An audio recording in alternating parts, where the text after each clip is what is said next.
Not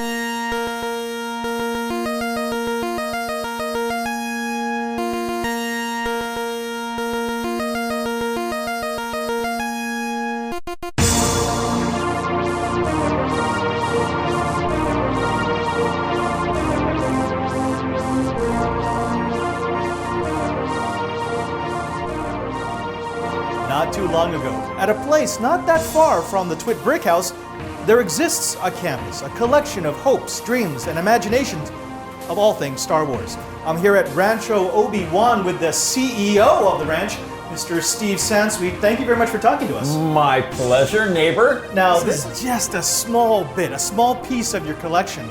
How long has it taken you to collect everything that's in here? Well, you know, Star Wars just celebrated its 39th anniversary, but I've been collecting for over 40 years, since before Star Wars even came out. This is the Guinness World Record largest collection of Star Wars memorabilia. We have over 350,000 different pieces. I have to ask, why? Why create this? I mean, this takes a lot of time, a lot of money, and this is not a hobby. This is a passion, an overriding obsession. Why create something like Rancho ObiWan? I was obsessed with Star Wars. I grew up reading science fiction, collecting space toys, and then Star Wars came out in 1977.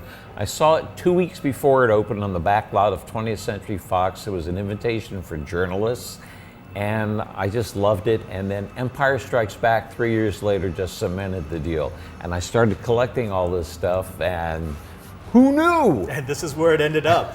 Now, looking through the collection, what I really like is this is truly a enthusiast collection, because you have something from every movie, from every animated series, from every book, fan fiction. Essentially, if it's Star Wars, you want it here.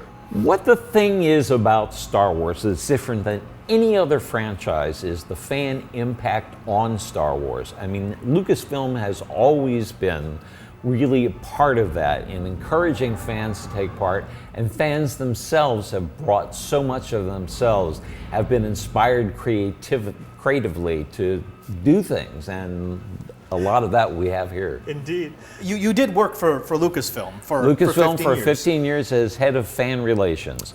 And Lucasfilm has a history going back to 1976, a year before the movie came out, that really involves Star Wars fans. And so, I mean, it was amazing to be able to take up that history and restart it and carry it along as it's been now.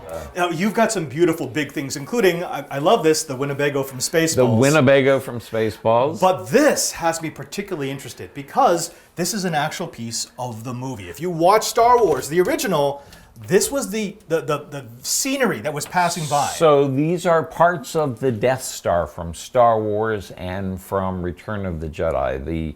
The flat pieces, the trench pieces, and even hand-painted cardboard gun towers, because there'd be little spaces that were left and they wanted to fill everything. Not that you would see them on film, but that's the fun of motion The fun pictures. part of this is if someone would look at this, like if you're looking at that exhaust port, you're thinking, that doesn't look very good. I don't remember that from the movie, but I mean, if you put this into a large area and you run through it with a camera on a truck, it all blurs together. It looks very real. Which is exactly how they did it, yes. I have to ask, what in this entire collection is your favorite piece? What is the one thing that you would take with you if you could only take one item?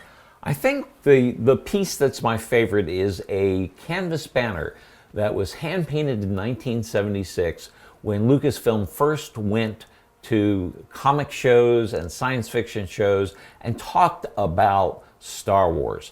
And the centerpiece of that is a triangle of the Star Killer. It was an early representation from an early draft and done by the great late Ralph McQuarrie, who is so much responsible for the look of Star Wars and remains responsible for a lot of the things. He had so much art over the years. Let's talk a little bit about that, because this collection isn't mobile. I mean, there's some things here that I would never want to move. I wouldn't even want to take out of their boxes. And yet you show up with Rancho Obi-Wan to Comic-Con. You were in Comic-Con Silicon Valley. How do you do that? How do you travel? Yeah, well, we really carefully figure out what we want to bring. We've even been to Star Wars Celebration events in Orlando, Anaheim, and in Essen, Germany. And so it's a matter of very carefully selecting and curating the exhibit and then deciding how we pack it and bring it along. We have some pieces now down in Dallas at a 5-month show called Eye of the Collector at the Dallas Perot Museum of Nature and Science. So you never know. You never know. This is the first thing that people will see as they come into the main area. A beautiful. Is this every figurine from the series? It is the first 112 carded figures from 1978 through 1986. Which includes, by the way, Prune Face, which is one of your favorites? Yeah, absolutely. One of my favorites. It does exist. It is real. People, when they hear Prune Face, they think, no, that's got to be a joke. Well, some of the names are really funny. I mean, they come up with names in all kinds of different ways. For example, one of the bounty hunters in Empire Strikes Back, Forlom, named by ILM, stands for the love of money. You never know. You never know. Speaking of for the love of money, my producer asked me what piece would I take, and this was it. This is a You gorgeous, select well, gorgeous. my Padawan. Tell me about this. Well, part of this was actually screen use. So the leather undersuit, the codpiece, which still has the costumer's tag, and the woolen undercape were all screen used in the original Star Wars movie. The mask and the helmet were made around the time of Empire, but were modified, and they were screen used in Return of the Jedi. The rest of the costume, except for the gloves, the lightsaber, they didn't use a neon lightsaber, I'm sorry, and the boots, the rest of the costume was all made in Marin County by Industrial Light and Magic or in England as an appearance costume, and so they hired somebody to go around for only important events.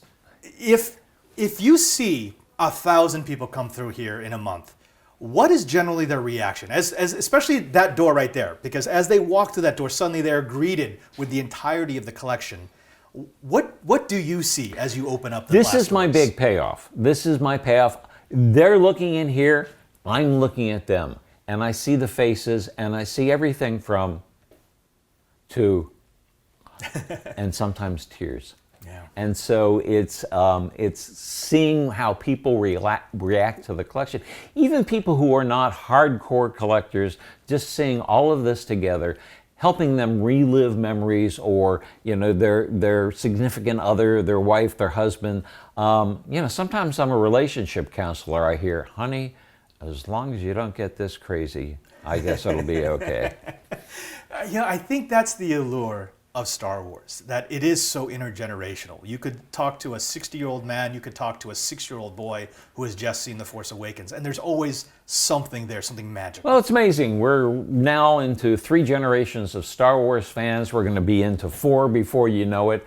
And it's that certain tug and certain pull that you get from none of the other franchises. It's that relationship. It's that huge sandbox that George Lucas originally created, and Lucasfilm letting people play in it. From fan fiction onto fan films, onto art, and making individual objects for Star Wars. And that is the secret to the success and long-lasting success of Star Wars. Steve, thank you so very My much for speaking pleasure. with us. Thank you for sharing your bounty here. Now, if they wanted to come to Rancho Obi-Wan, where should they go? We do 2 tours a week here, and you can get to ranchoobiwan.org. It explains all about the tours, becoming a member, donating. So we give tours to school groups, we give tours to other charities for them to auction off, for them to raise money. So we really are a nonprofit and a public service organization, and have fun doing it. Steve Sansweet, the CEO of Rancho Obi-Wan. Now back to the studio with Leo Laporte. And The Screensavers is a podcast you will subscribe to.